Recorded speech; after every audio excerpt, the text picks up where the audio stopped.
Okay, so here we go. It is Tuesday, March 9th, and this is your video for all of you guys at home since there are only 6 people in class. Wow, so basically I ended up changing all my lesson plans for the next 2 weeks because for you guys to try and do computation at home just doesn't make any sense. So we're gonna start a statistics unit today. We have some vocabulary that we're going to need to know about. So let's take a look at sample. A definition for a sample: information that you get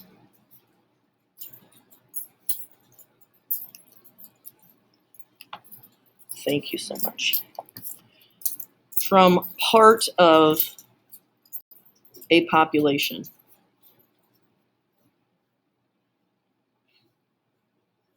So say today that the population of this class in school is 6. A sample of that might be 3 are boys. So the sample is part of the whole group. And make sure these are in your composition books because you're not going to find them anywhere else. So let's talk about then what is a population. It's not necessarily people, okay? A population is an entire pool of items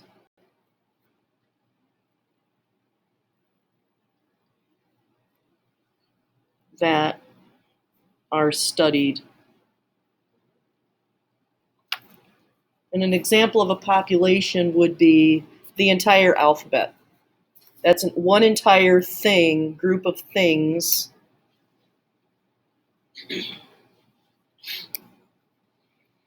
So if the population is the alphabet, the subset is a part of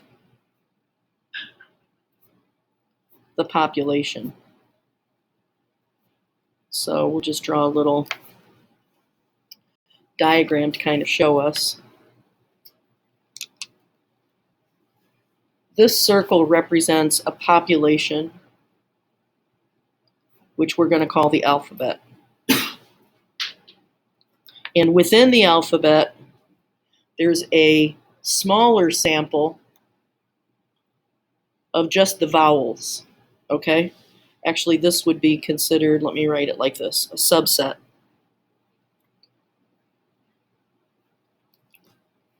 So where the alphabet is the whole entire group, a subset of that is just the vowels that are in the alphabet. Does that kind of make sense?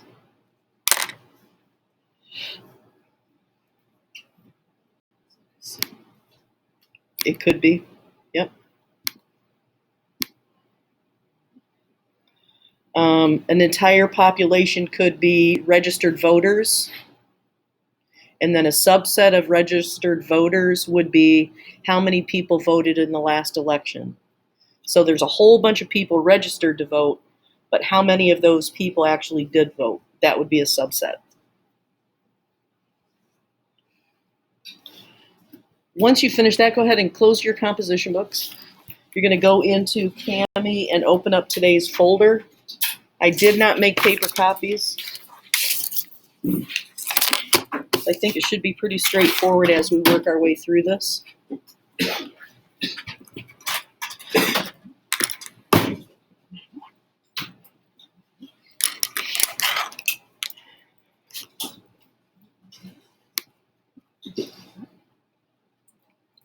Okay. So we're going to talk about samples of populations, and that's kind of the vocab that we just did. A sample is a blank of the entire group. So if the entire group is the alphabet, what's the smaller sample inside that is going to be the subset. Go ahead and type that in.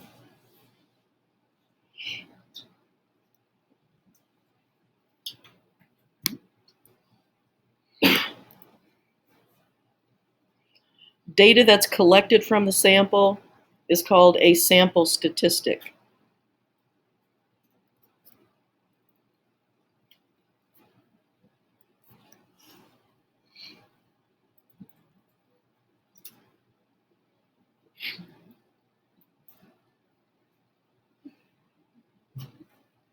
When you're collecting data, the blank references the entire group. What was that word we talked about?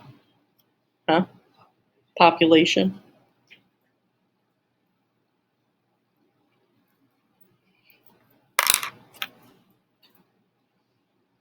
Okay, so I'm going to show you. If we're collecting data from the sample, we call it a sample statistic. If we're collecting data from the entire population, it's going to be a population statistic.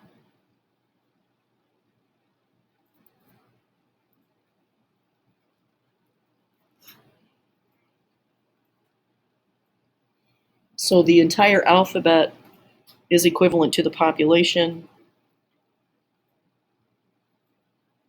while the consonants are a sample or a subset.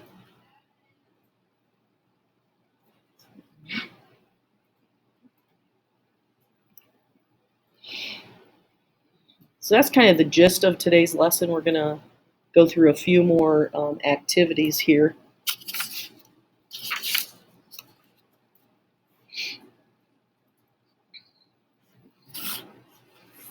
So this first part is just kind of getting the vocabulary out of the way. And we also put that in our composition books. So we're going to move down to the second half of this page.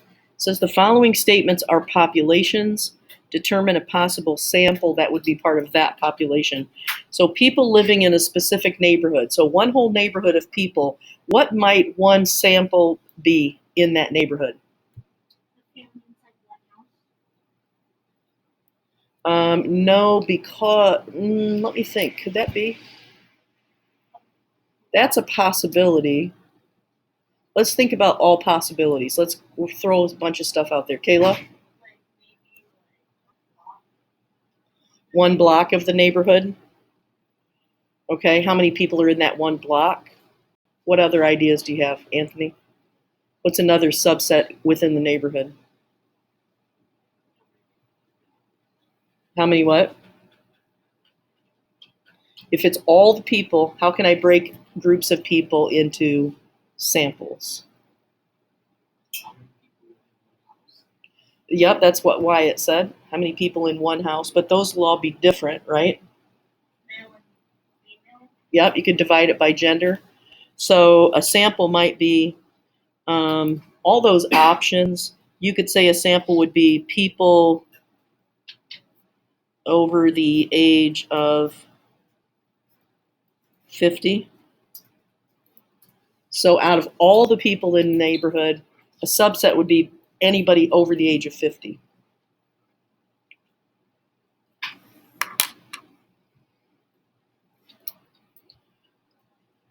If the whole population is families who have children, what could a subset be?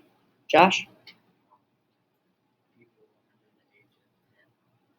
People with kids under the age of 10. Okay.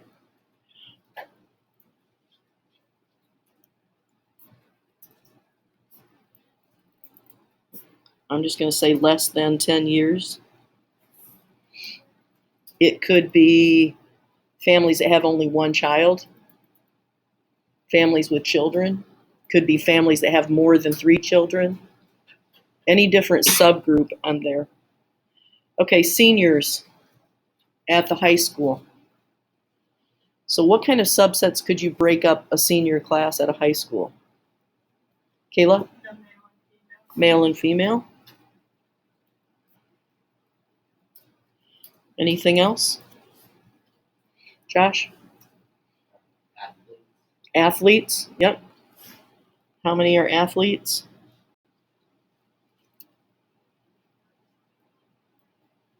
Now they're going to give you the sample, and they're going to ask you to switch back and to describe a population.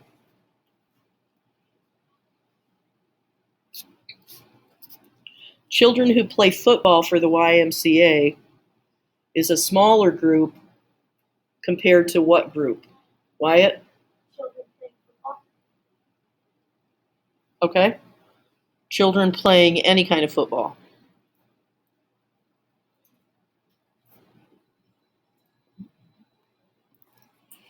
Another idea could be people who participate in any activity at the YMCA, not just football.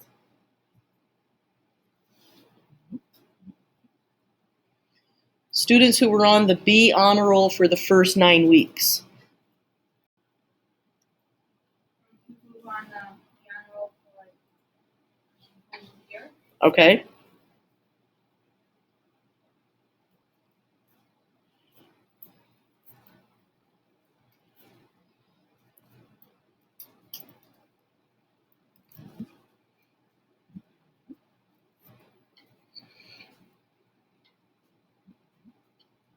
Households that have cable in the Riverside apartment complex.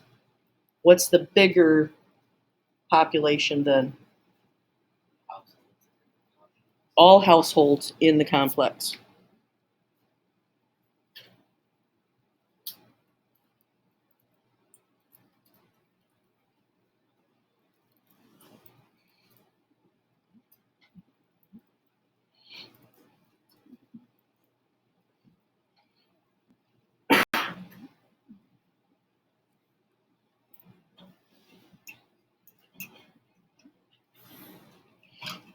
Okay, let's look at page 2. Are we ready?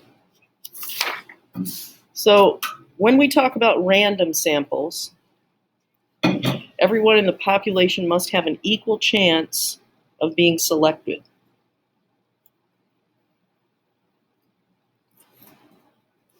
Whoops, there we go. So if it's random, it has to be totally random, then everybody has to have the same chance of being picked in order for that to be random. To be called a random sample.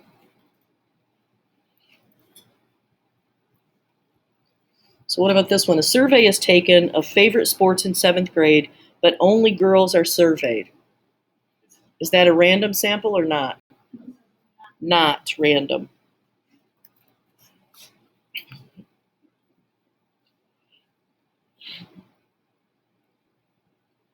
Okay, these next few stories are just generating to try and figure out if we can tell the difference between what is or is not random. Okay, so it says, read the situation below, then determine if the various methods would produce a random sample. Then you have to explain your answer, so justify your thinking.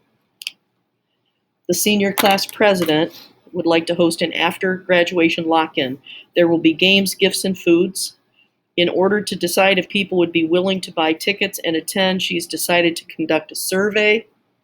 She'll select 25 students to meet and give input on prizes, food, and ticket price. There are 500 members of the senior class. She selects every 10th student as they get off the bus one morning. You think that would be random? It's not, because not everyone rides the bus, right? Not random. Not everyone rides the bus. Good job.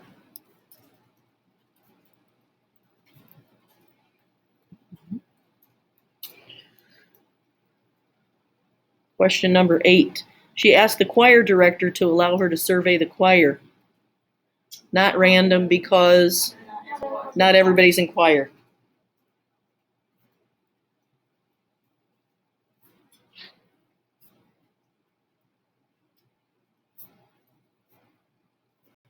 And for those of you doing this at home, you must have all this filled out before you turn in your document for today. So you can't skip the video and go to the end. Although I certainly understand why you would want to. Okay, she meets with the counselor who selects every 20th student on the entire school roster. Yes. That's random because it's every student.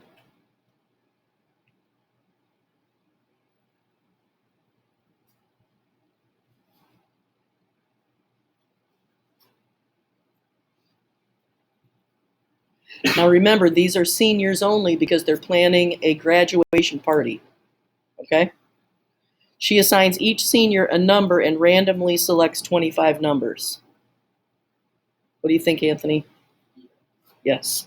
Because she includes all the seniors that are invited or that are part of that class.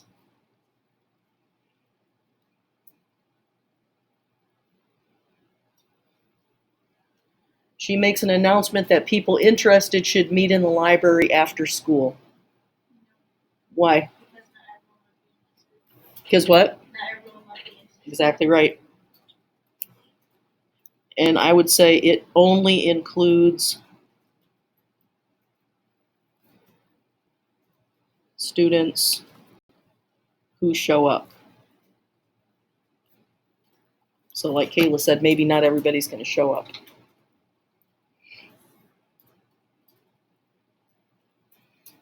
And the last one, a roster of senior class is printed. Each student's name is put in a hat. The principal selects 25 names. Yes.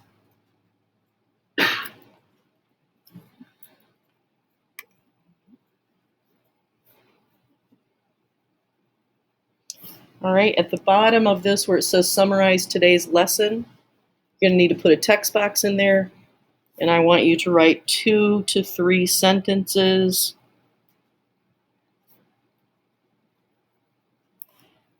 about today's lesson. So if you write a summary, you basically just want to include the main part. So think about what we did. We talked about vocabulary. We talked about what's a random sample and what's not. So go ahead and put a couple of sentences down there. 2 is fine, 3 if you want to.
So each day we're going to do like a 2-page lesson like this. We'll put some vocabulary in probably. And then at the end of these 2 pages, there is an actual assignment. So you'll notice at the top of that last page, it says homework 1. We'll do another lesson tomorrow, go through a couple of pages with vocab and a homework 2. So what I want you to do for the rest of class today is to work on completing this sheet. At the beginning, it says which is the population and which is the sample in each activity. So if we look at the first one, a survey of 2,541 American households discovered that 64% of the households own 1 car. What's the population that they were studying? American households. Yeah, we should probably put the number in.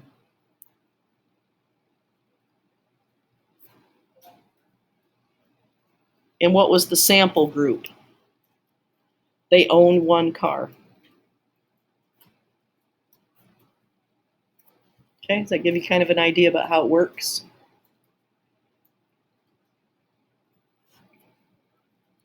At the bottom, it says, read the situation below, then give an example of a random sample and an example that's not random, and put those in the boxes there.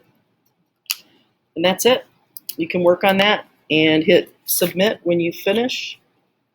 And we will go over this activity tomorrow, just kind of do a quick review and then move on to the next project. Okay, you guys at home, you got this to finish up, and I'll see you again tomorrow. Hey, if anybody at home needs help, just give me a quick email and I'll get a hold of you.